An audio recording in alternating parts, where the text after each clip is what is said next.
बताएं। धन्यवाद दोस्तों, आज आप लोग यहाँ प्रत्यक्ष कर भवन के इस प्रांगण में आए हुए हैं और आपको ये सूचित करते हुए मैं सूचित कर रहा हूँ कि कल इनकम टैक्स एम्प्लॉय फेडरेशन पूरे हिंदुस्तान में हाफ डे के बाद वॉकआउट करेगा। इस वॉकआउट के पीछे एक हम लोग का मांग है। मांग क्या है कि 8 सूत्री मांग को लेकर के हमने 26 फरवरी को एक पत्र दिया था चेयरमैन सीबीडीटी को। उस पत्र में ये लिखा हुआ था कि इस समय जो आपने प्रपोज्ड आरआर रखा हुआ है, जिसमें कि प्रमोशनल एस्पेक्ट्स कम होते जा रहे हैं या प्रमोशनल एस्पेक्ट्स कम होंगे, उसको आप दूर करिए। दूर करने के लिए उपाय भी हम लोगों ने बताया था। प्रोटेक्शन क्लॉज लाने की बात है कि अब तक जो डिपार्टमेंट में आ गए हैं उनका प्रमोशन मात्र 3 साल में हो जाया करते थे। अब प्रपोज्ड आरआर में आपने उसका 10 साल कूलिंग पीरियड कर दिया है। तो अब लोगों के अंदर बहुत वो उबाल है, कह रहे हैं कि नहीं ये ठीक नहीं है, हमारा प्रमोशन का जो एस्पेक्ट्स है डिपार्टमेंट में वो ख़त्म हो जाएगा। तब उन्होंने कहा कि नहीं, इसको हम आंदोलन के रूप में ले जाएंगे। ठीक है। तब इसके बाद पहला इशू इसको रखा कि जो प्रोटेक्शन क्लॉज है रिक्रूटमेंट रूल में आप उसको रखिए। ठीक। फिर जो दूसरा इशू है वो दूसरा इशू है कि एक लोन बेसिस पर आईसीटी एक प्रोग्राम के तहत दूसरे चार्ज से लोगों को अपने चार्ज में जो अपना उनका मूल घर होता था, निवास होता था, वहाँ पर ट्रांसफर के लिए पॉलिसी थी। तो उस पॉलिसी में मिसयूज होने लगा। उसमें लिखा होता था कि आपको सीनियरिटी नहीं मांगनी है। तो फिर यहाँ कोर्ट केस बन गया। कोर्ट केस की वजह से लिटिगेशन पैदा हो गया। तो लिटिगेशन पैदा हो गया तो बोर्ड बहुत ऑब्जेक्शंस आने लगे, कोर्ट केस होने लगे। तब यहाँ के लोगों ने, डिपार्टमेंट ने, एसोसिएशन ने भी कहा कि ये ठीक नहीं है, हमारा चार्ज का, हमारे कैडर का नुकसान हो रहा है। तब उन्होंने कहा कि इसको हम बंद कर देते हैं। सुप्रीम कोर्ट के आर्डर आने के बाद, लिटिगेशन होने के बाद इसको बंद कर दिया है। बंद कर दिया गया तो एक दिक्कत तो रहेगी हमारे सदस्यों को ऑल ओवर इंडिया में कि जो चेन्नई में गया, उत्तर प्रदेश का रहने वाला है, बिहार का रहने वाला है, तो कैसे आएगा। तो उनके लिए सरकार ने नई पॉलिसी बनाई लोन प्रोसेस कि लोन पर 3 साल के लिए वो आ जाएंगे। तो 3 साल पर आ जाएंगे तो उनको 3 साल के लिए अब भेज देता है। अब पहला ये था कि जब 2020 तक, दिसंबर 2020 तक कहा गया था कि आप इसको लागू करिए एप्लीकेशन जिनके पेंडिंग है, तो उसको उन्होंने नहीं माना। वो 2019 तक जितने एप्लीकेशन थे उन्हीं को इंटरटेन किया। 2020 के एप्लीकेशन सुप्रीम कोर्ट ने कहा था? नहीं, हमारे डिपार्टमेंट। अच्छा, ठीक। तो फिर इसके बाद कहा गया कि नहीं, ये ठीक नहीं है। ठीक। तो उसको लेकर के हम लोग डिमांड कर रहे हैं कि जो आपका लोन प्रोसेस पर आप ट्रांसफर पॉलिसी बना रहे हैं उसको पुनः आप विचार करिए और इसको और इम्प्रूव करिए। जिस प्रकार की इनकम टैक्स एम्प्लॉय फेडरेशन जो सजेस्ट कर रही है उस सजेशन प्रैक्टिकल बनाइए। हाँ, उसको प्रैक्टिकल बनाइए। तो ये दूसरा इशू है। तीसरा इशू है एक एर्नाकुलम बेंच का आदेश है। उस आदेश के तहत हुआ ये कि सबको इम्प्लीमेंट कर देना चाहिए। तो हमारे डिपार्टमेंट में ये कह रहा है कि नहीं, वो जो लोग गए हैं कोर्ट में उन्हीं के ऊपर ये लागू होगा। क्या ऑर्डर क्या है?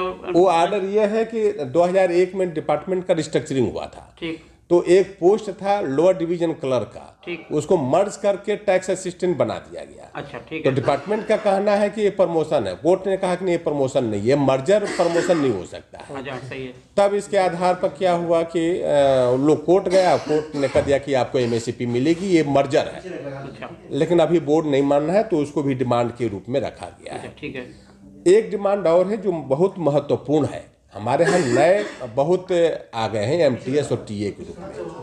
एमटीएस टीए के रूप में आ गए तो उनका क्या है, प्रमोशन का एस्पेक्ट्स इस समय धीरे कम हो गया। ठीक। कम हो गया तो हम लोग ने एक प्रपोजल दिया उनको कि हमारे यहाँ 9000 पोस्ट सीनियर टीए की, 4200 ग्रेड पे में 9000 पोस्ट सीनियर टैक्स असिस्टेंट की खाली है।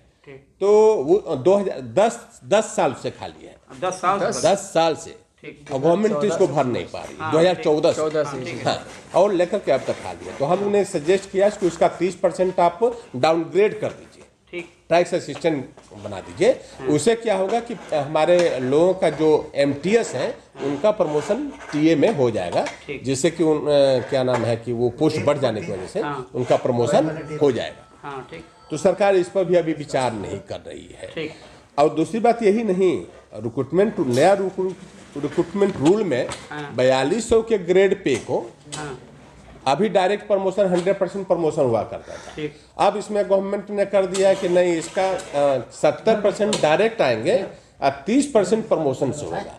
तो वो प्रमोशन का जो एस्पेक्ट्स है जो लोअर कैडर से जाएगा उनके लिए कम हो गया, वैकेंसी कम रहेगी, तो स्वाभाविक सी बात है कि उनका प्रमोशन कम होगा।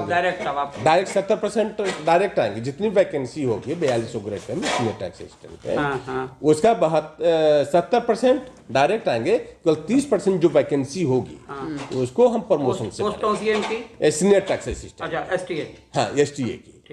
तो ये भी एक बहुत बड़ी डिमांड है। ठीक। फिर इसके बाद हमारे यहाँ कम से कम 20 से 25 सालों तक डेली वेजर वर्कर्स हैं जो डिपार्टमेंट में काम कर रहे हैं, वो 20 से 25 साल से, हाँ 20 से 25 साल से, और उनका अभी तक रेगुलाइजेशन नहीं हो पा रहा है। उनका कई बार यहाँ से पत्र गया, बोर्ड में गया, इनको रेगुलाइज कर दिया जाए। ये दैनिक वेतनभोगी हैं और उनको आज तक रेगुलराइज नहीं किया गया है। आप समझ सकते हैं कि उनका परिवार का भरण पोषण कैसे हो सकता है। इनकी लगभग आय कितनी होगी दैनिक वेतनभोगी को? क्या पेमेंट दिया जाता है इनको? पेमेंट लगभग 18 से 20 हजार रुपये मिलता है। 600 रुपये पर डे। हाँ 600 पर डे, वही ठीक। अब तो मूल वेतन 1800 के हिसाब से मिलता है, अब तो पर डे के हिसाब से नहीं मिलता है, सैलरी मिलती है इनको, है ना।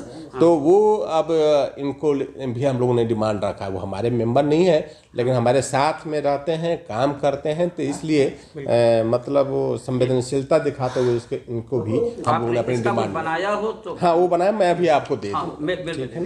तो इन सब मांगों को लेकर के 6 तारीख से, अब देखिए आंदोलन का रूप देखिए, इन सब मांगों को लेकर ऑल ओवर इंडिया हम लोगों ने 6 तारीख से क्या किया है कि आंदोलन शुरू किया है। 6 तारीख को हम लोगों ने लंच आउट डेमोन्स्ट्रेशन किया, 6 मार्च को। इसके बाद 11 तारीख से शुरू किया हम लोगों ने 3 दिन कंटिन्यू लॉन्ग डे धरना किया। 11 बजे से 4 बजे तक लॉन्ग डे धरना पूरे हिंदुस्तान के ऑफिसों में किया है हम लोगों ने। इनकम टैक्स एम्प्लॉय फेडरेशन अपने ईस्टर्न यूपी सर्किल में भी बनारस, गोरखपुर, फैजाबाद, इलाहाबाद, लखनऊ, बरेली, मुरादाबाद और हल्द्वानी, इन सभी जगहों पर 3 दिन कंटिन्यू लॉन्ग डे धरना किया। जितने मंडल हैं, मंडल नहीं, हमारे यहाँ प्रिंसिपल कमिश्नर इस स्टेशन पर बैठते हैं, तो उस स्टेशन पर हम लोगों ने लॉन्ग डे धरना दिया है। अब उसके बाद आज पूर्णतः सब लोग अपना अपना काम कर रहे हैं, लेकिन कल 1:30 बजे के बाद पूरा छोटे से छोटे कुल मिलाकर के हमारे 48 स्टेशन हैं। 48 स्टेशन पर ईस्टर्न यूपी सर्किल में कल पूरी तरह से वॉकआउट करेंगे लोग, और कल 1:30 बजे के बाद काम से विरत रहेंगे। और इसके बाद यही नहीं, अगर सरकार हमारी बातों को नहीं मानती है, CBDT हमारे इस संवेदनशीलता के साथ हमारे इन मांगों पर विचार नहीं करती है, तो आगे भी हम लोग स्ट्राइक पर जाने के लिए भी तैयार हो सकते हैं। जैसा ऊपर से निर्देश आएगा उसके अनुसार ज्ञापन तो हम लोग ने माननीय प्रधान मुख्य आयकर आयुक्त को दे दिया है। ये हम लोग ने डिमांड, सर्किल में कितने सेंटर हैं? कितने बताए? 80 कितने? 48 स्टेशन, 48 स्टेशन है हमारे। तो 48 स्टेशन पर ये आप समझिए कि कल प्रोटेस्ट होगा इसके माध्यम से, और कल पूर्णतः मतलब कार्यबंदी की तरह ही महसूस होगा। कब तक प्रोटेस्ट जारी रहेगा? जी जारी कब तक रहेगा? कल है, कल के बाद फिर निर्णय होगा, ऊपर से जैसा दिशा निर्देश आएगा उसके अनुसार करेंगे। ये प्रतीकात्मक आप लोग हाँ हाँ, कार्य बहिष्कार कल होगा।